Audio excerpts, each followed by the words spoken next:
माँ दुर्गा जी के पांचवें स्वरूप को स्कंद माता के नाम से जाना जाता है।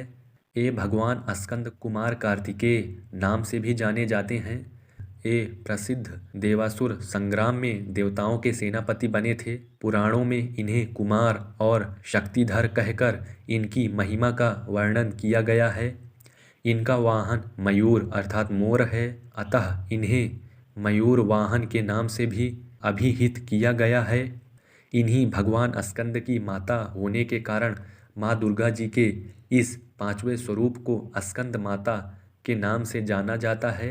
इनकी उपासना नवरात्रि पूजा के पांचवें दिन की जाती है। इस दिन साधक का मन विशुद्ध चक्र में अवस्थित होता है। इनके विग्रह में भगवान स्कंद जी बाल रूप में इनकी गोद में बैठे होते हैं। स्कंद मातृ स्वरूपिणी देवी की चार भुजाएं हैं।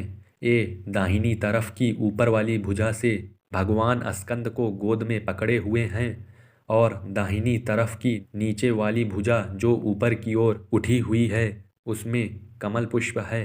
बाईं तरफ की ऊपर वाली भुजा वर मुद्रा में और नीचे वाली भुजा जो ऊपर की ओर उठी है उसमें भी कमल पुष्प ली हुई हैं। इनका वर्ण पूर्णतः शुभ्र है। ये कमल के आसन पर विराजमान रहती हैं। इसी कारण से इन्हें पद्मासना देवी भी कहा जाता है। सिंह भी इनका वाहन है। नवरात्र पूजन के पांचवें दिन का शास्त्रों में पुष्कल महत्व बताया गया है। इस चक्र में अवस्थित मन वाले साधक की समस्त बाहरी क्रियाओं एवं चित्त वृत्तियों का लोप हो जाता है। वह विशुद्ध चैतन्य स्वरूप की ओर अग्रसर हो रहा होता है। उसका मन समस्त लौकिक सांसारिक मायिक बंधनों से विमुक्त होकर पद्मासना माँ स्कंद माता के स्वरूप में पूर्णतः तल्लीन होता है।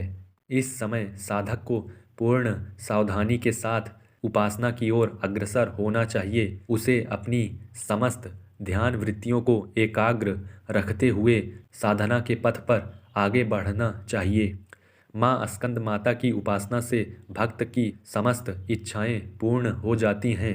इस मृत्युलोक में ही उसे परम शांति और सुख का अनुभव होने लगता है। उसके लिए मोक्ष का द्वार स्वयमेव सुलभ हो जाता है। स्कंद माता की उपासना से बाल रूप स्कंद भगवान की उपासना भी स्वयमेव हो जाती है। यह विशेषता केवल इन्हीं को प्राप्त है। अतः साधक को स्कंद माता की उपासना की ओर विशेष ध्यान देना चाहिए। सूर्यमंडल की अधिष्ठात्री देवी होने के कारण इनका उपासक अलौकिक तेज एवं कांति से संपन्न हो जाता है। एक अलौकिक प्रभामंडल अदृश्य भाव से सदैव उसके चतुर्दिक परिव्याप्त रहता है। यह प्रभामंडल प्रतिक्षण उसके योगक्षेम का निर्वहन करता रहता है। अतः हमें एकाग्र भाव से मन को पवित्र रखकर माँ की शरण में आने का प्रयत्न करना चाहिए। इस घोर भवसागर के दुखों से मुक्ति पाकर मोक्ष का मार्ग सुलभ बनाने का इससे उत्तम उपाय दूसरा नहीं है।